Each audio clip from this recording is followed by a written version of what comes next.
aonde muito mais pessoas possam enxergá-la, aonde muito mais pessoas possam ver os seus talentos. E Deus fez, a primeira coisa que ele fez na vida de Abraão foi tirar ele do meio da sua terra e do meio da sua parentela. Por quê? Porque ali a mente dele não funcionava, porque ali ele era apenas o Abraãozinho lá da aldeia.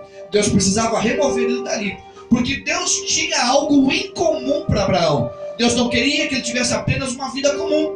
E a mesma coisa, quando ele chega e ele encontra Abraão e ele quer tirar Abraão do seu lugar onde ele estava geograficamente, a mesma coisa ele fez conosco. Só que aqui eu não falo de geografia, eu falo quando ele nos escolheu no ventre da nossa mãe.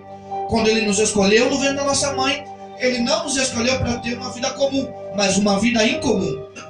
E quando ele nos escolheu para isso, ele quis dizer que quando ele deu oportunidade para a gente nascer, ele não se preocupou com as finanças. Ele não se preocupou com as riquezas que você teria para te projetar. Porque Deus não precisa de dinheiro para projetar pessoas. Deus precisa de alguém que acredite nas promessas que Ele nos deu. Aleluia! Então, Abraão, ele escolheu lá no meio da sua casa. E você, Deus escolheu no ventre da nossa mãe. Amém, queridos? Amém ou não amém? Amém. Então, quando Deus nos escolheu no ventre da nossa mãe, Ele nos deu oportunidade para termos uma vida em comum. Agora, quando nós olhamos para trás, a gente olha para a nossa família, a gente olha para a nossa casa, do tempo de escola, quando nós não tínhamos dinheiro para comprar roupa legal, quando usávamos o tênis maior que o pé. A minha mãe comprava o tênis sempre maior, às vezes era doação que a gente ganhava. Eu tinha sempre os tênis maiores que o meu pé, e eu colocava tecido na ponta do tênis, que é para não... Quem já passou por isso, mano? E seus pais antigos assim, né? Judiavam da gente. E eu ia com aquele tênisão, tênis bamba, lembra? Que não tinha cadarço. E aquele desse tamanho, um sapatão no meu pé, cheio de pano e de tecido na ponta. Por quê? Para não cair o tênis. E eu vinha. E às vezes eu vinha pegando chuva para a escola, e tinha um amigo meu que tinha uma bicicleta. E ele tinha uma bicicleta aquelas grandes, aquelas Monarch, e tinha aquela parte de trás. E minha honra era quando a gente passava na minha casa e eu vinha de Monarch, aqui no Polivalente. E tinha um amigo meu que morava bem aqui, o Maurício, aqui do lado dessa linha aqui. Mas eu vinha aqui, nós batíamos papo, depois ia para a escola. Era uma coisa doida, mas era um tempo simples. E eu me lembro que às vezes não tinha dinheiro para tomar Coca-Cola, nem para comer um lanche. E aí o que eu fazia? Eu chegava num coleguinha e pedia dá um pouquinho do teu pastel. Aí chegava, dá um pouquinho do teu cachorro quente, me dá um gole de coca. E assim eu ia, passando os dias. Eu era o primeiro a chegar na escola porque eu tinha vergonha, porque eu sempre dava com roupa, né, roupinhas mais simples, o tênis era maior que o pé. E era uma coisa doida. E aos meus 16, 17 anos eu lembro que um amigo meu, ele se converteu, ficou bem fanático, aceitou Jesus, e ele chegou e começou a me discipular. Ele começou a me fazer enxergar e a entender o Deus que eu servia, porque eu era filho de crente, mas não era crente. Porque filho de crente geralmente não é crente.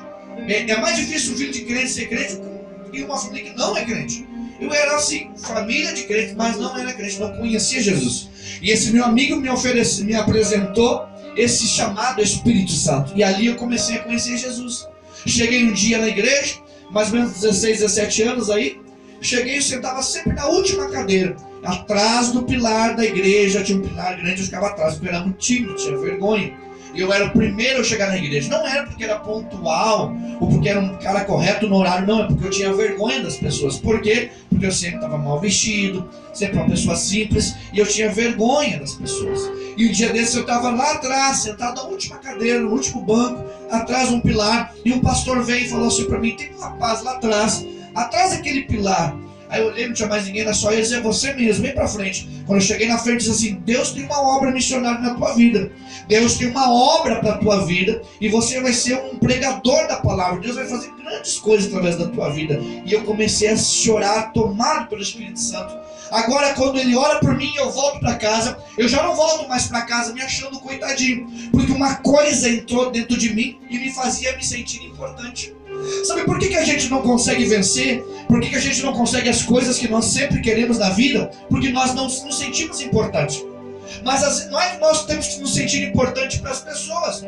Porque quando eu saio da igreja, continua a mesma coisa. As pessoas ainda, daquele jeitinho, aqueles bolinhos de igreja, os jovens nos seus bolinhos, ninguém me cumprimentava. Mas agora eu venho para casa radiante. E eu vim para casa o tempo todo chorando. Porque eu vi que eu era importante, mas eu não era importante para pessoas. Porque eu nunca tive muito amor na minha casa, com a minha família. Minha família sempre foi meio estranha. Uma bênção, mas bem estranha.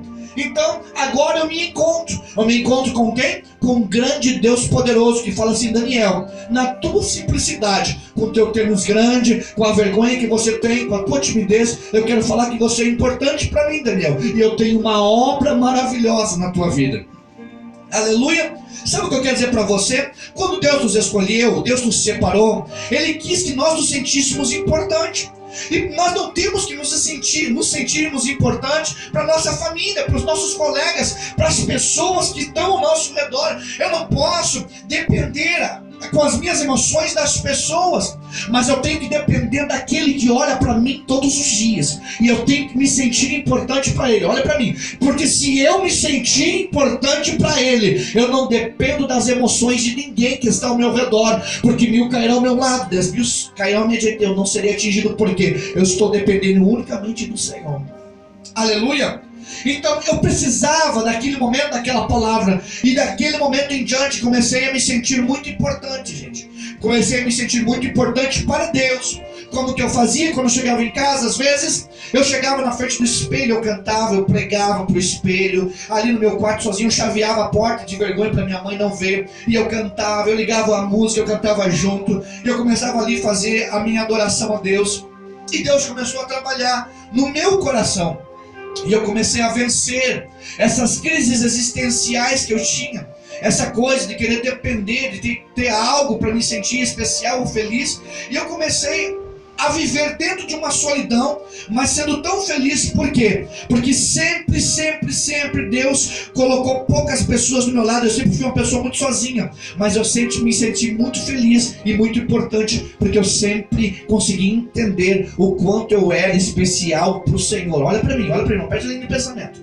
Então, o quanto eu era especial para o Senhor.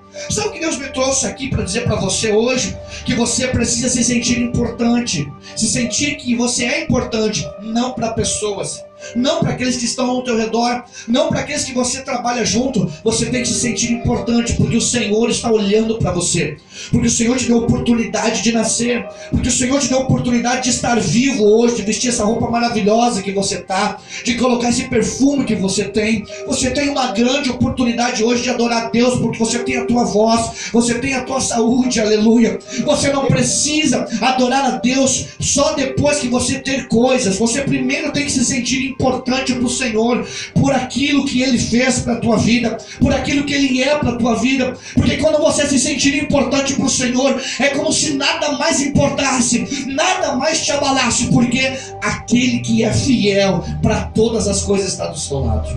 Aleluia. E aqui Abraão foi a mesma coisa. Abraão, Deus tinha que tirar ele dali, porque se ele tem que sair do meio da casa dele, do meio da parentela dele, é porque havia coisa ali que Deus não concordava. Havia coisas ali que Deus não concordava. Deus precisava tirar ele dali. Aí Deus chega para ele, chama ele, e quando Deus chama ele, Deus se apresenta para ele. E sempre que Deus se apresenta para nós, Deus se apresenta com um projeto. Nesse dia que eu encontrei Jesus, eu já entendi tudo. Aos meus 16, 17 anos, eu já entendi que eu seria o pregador da palavra. Eu já entendi o chamado. Então, sempre que Deus se apresenta, Ele se apresenta com um propósito. Se apresenta com o quê? Com o quê?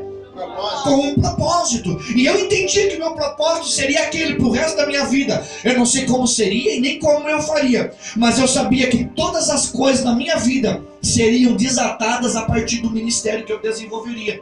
Deus, quando Ele se apresenta para nós, Ele se apresenta com um propósito, com um chamado. Quando Ele se apresenta para Abraão, Ele diz: Abraão, olhe para as estrelas do céu, olhe para a areia do mar e tente as contar.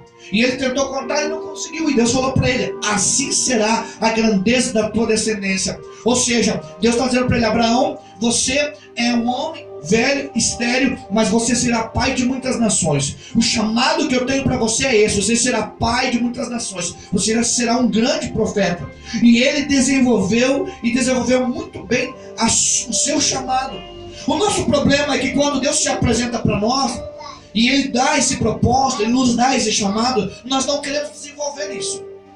Por que nós não queremos desenvolver? Nós pegamos a parte que nos é bom e abandonamos o Senhor. Se é uma cura, se é um milagre, se é uma casa própria, se é um carro, se é uma família, se é um casamento, nós pegamos a nossa parte e se mandamos. Não nunca mais voltamos para o Senhor. Há muitas pessoas assim.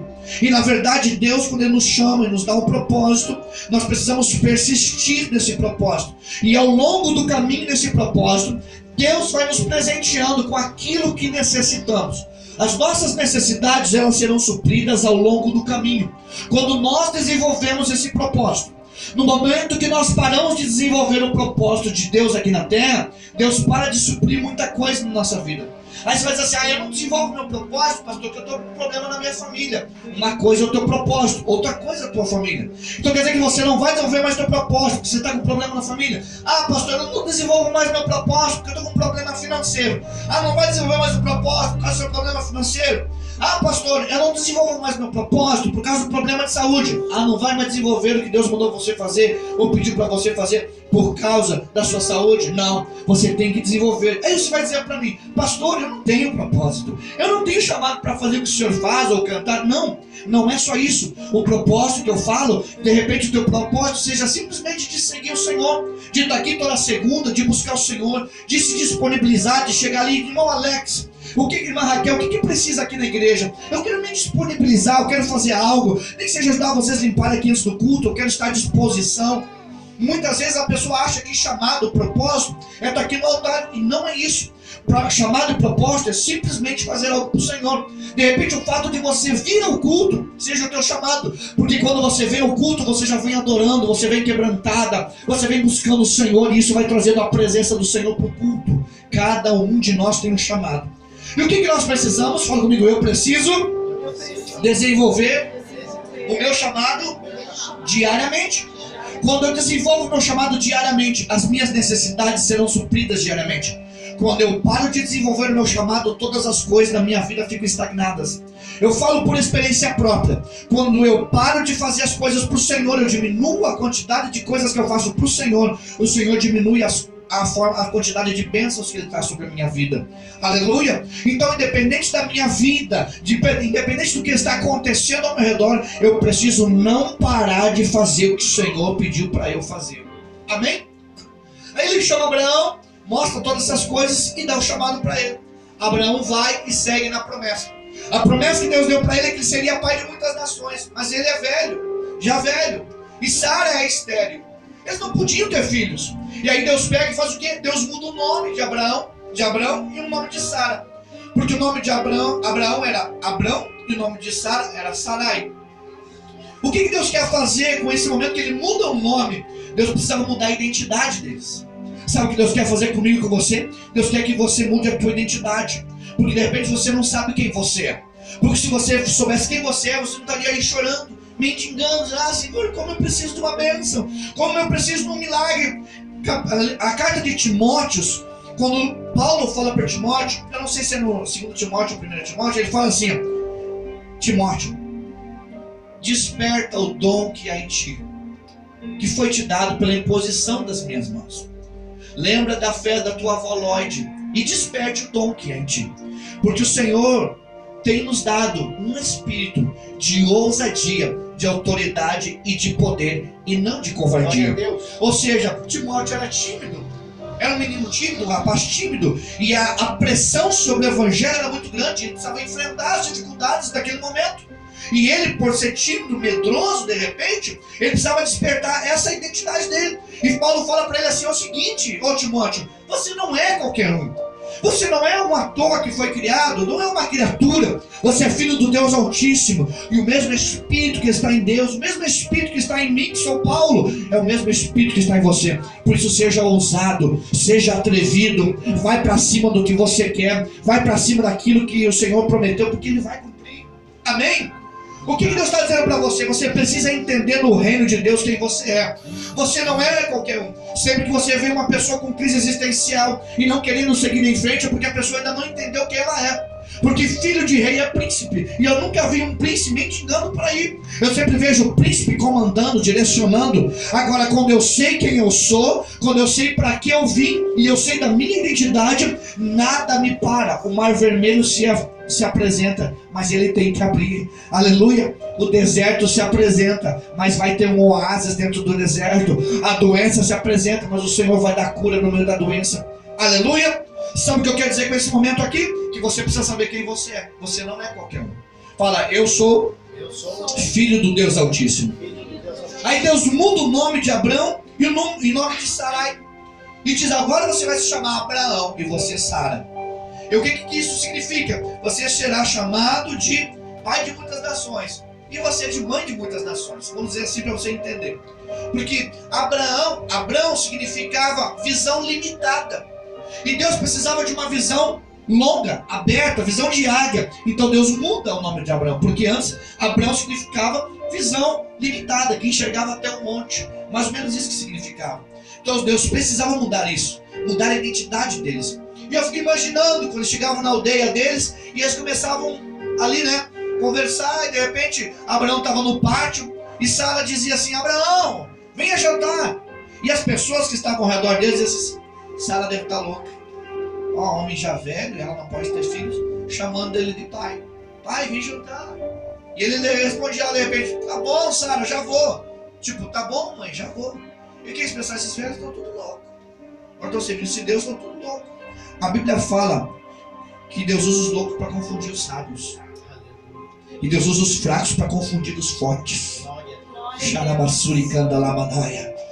O crente que não é doido, o crente que não vai para cima, esse tal não conhece o Espírito de Deus, gente. Porque o Espírito de Deus é um espírito de ousadia, aleluia. É um espírito de autoridade, é um espírito de poder, aleluia. E esse espírito está dentro de você e você de repente não sabia que ele estava aí. Agora, se você sabia, então não tem que esperar, você tem que ir para cima do que Deus prometeu para a tua vida. Aí o que acontece? Eles começam ali, ela chama ele de pai, ele chama ela de mãe, e eles começam a ter a sua vida conjugal normal, e de repente, agora, Sara fica grávida. Sara fica grávida e Deus dá o filho. O nome do filho era Sorriso. O nome dele era Isaac. Amém? Glória a Jesus. De repente você veio para cá para o culto hoje estéril. Nada está acontecendo na sua vida. Nada está funcionando. O Senhor manda dizer para você, eu vou te entregar o sorriso essa noite. Aleluia, eu vou te entregar o sorriso. O que é o sorriso? O sorriso é um projeto. O sorriso é uma visão. De repente Deus vem te visitar essa noite. Deus vem te dar uma visão de um projeto. Deus vem te dar uma visão do que Ele vai fazer na tua vida. Aleluia. Ou seja, Sara estava grávida agora daquilo que o Senhor havia prometido. Sabe o que você precisa? Você precisa engravidar do Senhor. Você precisa engravidar daquilo que o Senhor prometeu na tua vida. Você precisa sair da sua casa grávido dos promessas que o Senhor prometeu para você, saindo a pé de casa, pegar um coleorbicino, mas o Senhor te prometeu que você teria um carro. Você está andando de ônibus, você sabe que vai ter um carro, aleluia. Você sai de casa às vezes doente, tomando remédio, mas você toma a posse da cura pela fé e você fala, não, Senhor, eu sei que eu vou ser curado, eu sei que eu serei curado, eu sou curado, assim, enfim, você sai tomando posse da bênção do Senhor. O que nós precisamos engravidar das promessas do Senhor, aleluia. E não olhar para a atual circunstância, mas olhar lá na frente o que Deus prometeu para a tua vida. Porque aquele que prometeu é fiel para cumprir. Aleluia. Agora Deus entrega esse rapaz chamado Isaac, chamado Sorriso. Que significa sorriso. Esse rapaz cresce. Esse rapaz cresce e ele toma conta da área sentimental de Abraão. Eu vejo que Abraão amava muito o seu filho. Porque a Bíblia fala do amor que Abraão tinha. E que Sara tinha por Isaac. Foi o primeiro filho. Foi o filho da promessa. E agora, presta atenção em mim. Agora o que acontece? Eles mas amam demais a Isaac. E agora chega o momento da história que agora Deus pede para que Abraão sacrifique Isaac. Como assim? Fala comigo. Primeiro Deus dá, depois Deus pede. Mais forte, primeiro Deus dá, depois Deus pede. Aí Deus deu Isaac, agora Deus pede de volta. Agora que você imagine o coração e a alma de Abraão. Só quem é pai e mãe entende isso. Mas como, Senhor? Eu penso que lá no fundo do coração dele. Mas ele, como era obediente, ele pega e ele fala o seguinte pro seu... Ele pega e fala o seguinte pro seu filho. Olha, vamos lá no alto do monte, vamos fazer um sacrifício para o Senhor. E quando ele chega ao pé do monte, olha só o que ele faz. Quando ele chega ao pé do monte, ele fala assim para as pessoas: fiquem aqui, porque nós vamos subir, eu e o moço subiremos, e em breve voltaremos. Ou seja, ele sabia que o Deus dele era tão poderoso, ele poderia matar, sacrificar o seu filho, mas Deus era fiel para ressuscitá-lo de novo e trazer ele de mãos dadas com ele de novo. Glória a Deus. Aleluia. Aleluia. Glória a Jesus. Aí ele chega, quando ele chega lá no alto do monte, a Bíblia fala, a história fala que o sacrifício para ser perfeito era um machado grande e o animal tinha que ser cortado num golpe só. Ou no caso seria a pessoa, o filho de Isaac. Machado grande. Então o que acontece? Ele pega o machado. Só que quando ele pega o machado, a Bíblia fala, a história fala que ele dá 3 passos para trás. Quantos? 3. Por quê? Porque ele precisava pegar uma impulsão para vir com o machado e cortar o corpo do rapaz num golpe só. Assim tinha que ser o sacrifício. Quando ele deu os 3 passos para trás, Satanás olhou para ele: vai desistir, não vai aguentar. Tem momentos da nossa vida que nós vamos dar alguns passos para trás, as pessoas vão achar que a gente está retrocedendo, que a gente está desistindo, vão falar mal da gente, vão dizer: ah, ali parou, desistiu, não vai dar certo mais. Não, nós estamos dando um tempo para pegar um gás, para fazer corretamente o sacrifício que Deus pediu. Amém? Você não está estagnado, aleluia, Rabachuri canta. Você não está parado, você não retrocedeu. Você está tomando um gás para quando você vir agora para fazer o sacrifício, você venha fazer corretamente da forma que o Senhor pediu, com muita força, para fazer a coisa certa. Aleluia. Aí o que aconteceu? Ele vem, pega o machado, e quando ele vai, eu fiquei que Satanás fala assim: meu Deus, olha, Satanás fala assim: ah, não vai aguentar, não vai conseguir. Mas ele vem. E quando ele vê que ele pega a impulsão para fincar o machado em Isaac, o Senhor diz: basta, Isaac, basta, Abraão, já provaste aonde está o teu coração. Aleluia, glória a Jesus. E imediatamente ali se manifesta o grande Jeová Jireh. No meio dos arbustos havia um cordeiro. Oh, Rabacharabacanda Lamanaia. E ele pega o cordeiro e sacrifica e cumpre o voto com o Senhor. Só que eu quero dizer para você, quando você dá alguns passos para trás, as pessoas acham que você está retrocedendo, ou que você está estagnado, elas acham que tudo está ruim, tudo está perdido. Quando você menos esperar, aleluia, o grande Jeová Jireh vai se manifestar na tua vida e vai mandar a provisão que você precisa. E aqueles que esperavam que você ia descer do monte com a morte na mão, vão ter que engolir você, porque você vai voltar com uma vitória nas tuas mãos, em nome de Jesus. Aleluia. Glória a Deus. Aleluia. Mas quando as pessoas olham para nós, elas não entendem. Elas acham que a gente está derrotado superficialmente. Mas não, a gente está ganhando força, porque o Jeová Jireh está se manifestando. Sabe onde que Jeová Jireh se manifesta? Jeová Jireh se manifesta no sacrifício. Jeová Jireh se manifesta às vezes na derrota. Quando você está envergonhado, é aí que ele se manifesta. Quem é o Jeová Jireh, pastor? Apóstolo Anel. Jeová Jireh é o Deus provedor. Sabe o que eu estou dizendo para você? Deus está falando para alguém aqui, não sei se é para você ou se é para mim, eu sei que Ele está falando. Deus está dizendo assim, ó: eu estou mandando provisão do céu para você agora. Essa noite estou mandando provisão. Eu estou mandando coisas que você nunca teve. Eu estou te dando coisas que você sempre sonhou e nunca teve. Eu estou mandando provisão do céu para a tua vida. Aleluia. Aleluia. Abraão pega Isaac e desce o monte. O que Deus queria com isso? Deus queria provar onde estava o coração de Isaac. O Deus deu, o Senhor Deus deu, o Deus pediu. Deus muitas vezes vai pedir algumas coisas de nós. Deixa eu falar uma coisa para você. Sabes por que algumas coisas na tua vida você está sempre perdendo, sempre oscilando? Porque isso tem ocupado o lugar de Deus na tua vida. Deus não divide o lugar dele com ninguém. Tudo que ocupa o lugar de Deus, Ele vai te tirar. Tudo. Porque Ele tem que ser o centro de todas as coisas. Porque quando Ele é o centro, Ele supre tudo. E quando você tem alguma outra coisa no centro, esta outra coisa não consegue suprir tudo. Ele não pode ser segundo plano, ele tem que ser primeiro plano. Por mais que as pessoas olhem para você e digam que você está errado, deixa Ele ser o primeiro plano. Amém? Às vezes alguns momentos da tua vida você vai ter que dar uma retrocedida, dar uma esperada, uma estagnada, mas é só para pegar um gás. e para partir para cima de novo.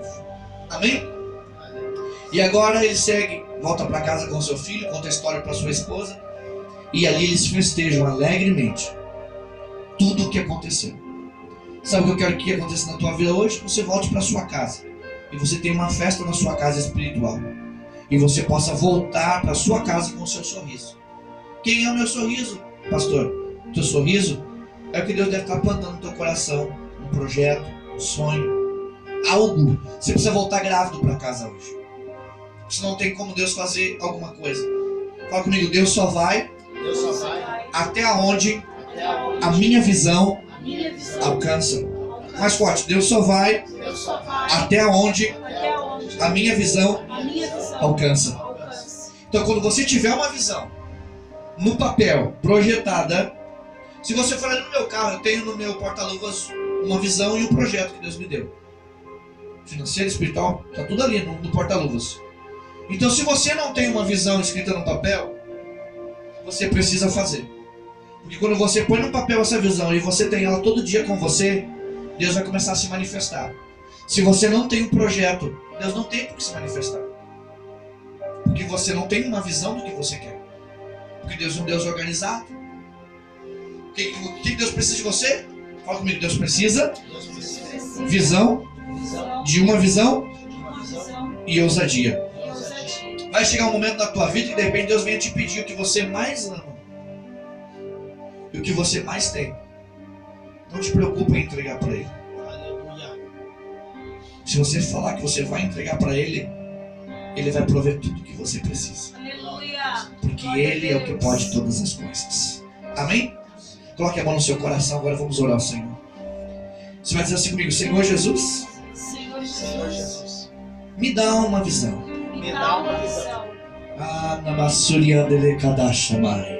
Diga, Espírito Santo, me dá uma visão. Eu preciso de um projeto. Eu preciso me projetar. Mas eu preciso da tua ajuda, Espírito Santo. Fale forte, gente. Eu preciso da tua ajuda, Espírito Santo. Vem comigo essa noite. Eu quero ter sonhos. Eu quero ter visões. Porque o Deus que eu sirvo é um Deus de novidades. Deus se apresenta, olha para mim. Deus se apresenta para Abraão. E a primeira novidade que ele tem é quando Deus dá o projeto para ele, o chamado para ele. Depois Deus vem e dá outra novidade. Fala que ele vai ser pai. Aí ele é pai. Quando ele acha que vai perder o filho, Deus dá outra novidade. Devolve como se fosse a vida de volta, o sorriso de volta. Então Deus vai se apresentar de 3, 4, 5 formas para você. Agora ele está se apresentando com a palavra. Ele te deu a palavra. É a palavra que cria tudo. Eu posso vir aqui e orar bonito, orar para as pessoas serem curadas. Se não tiver a palavra, não vai adiantar. Porque é a palavra que cria as coisas. Você vai voltar com a palavra para casa. Você vai dizer para o Senhor, você vai dizer, Senhor, se a palavra que foi pregada hoje, ela realmente é viva e eficaz, então eu quero que se manifeste na minha vida. Você está levando a palavra. A primeira novidade de hoje foi a palavra. Agora você vai começar a ter sonhos. Você vai ter que começar a ter vontades de fazer coisas. Porque o Espírito Santo, ele traz a existência coisas que não existem. Você vai sentir desejos. De abrir um negócio, de fazer alguma coisa. Eu não sei o que Deus vai fazer na tua vida. E você vai começar a escrever os teus propósitos. E aí Deus vai começar a se manifestar, trazendo a provisão para isso que você está colocando no papel. Amém? Mas fala comigo, mas eu preciso partir para cima. Amém? Dê uma salva de palmas para Jesus bem forte.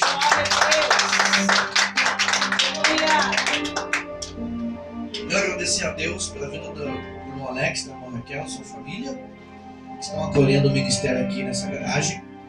E eu fico muito feliz. Eles botaram as cortinas, estão cuidando bem, como se fosse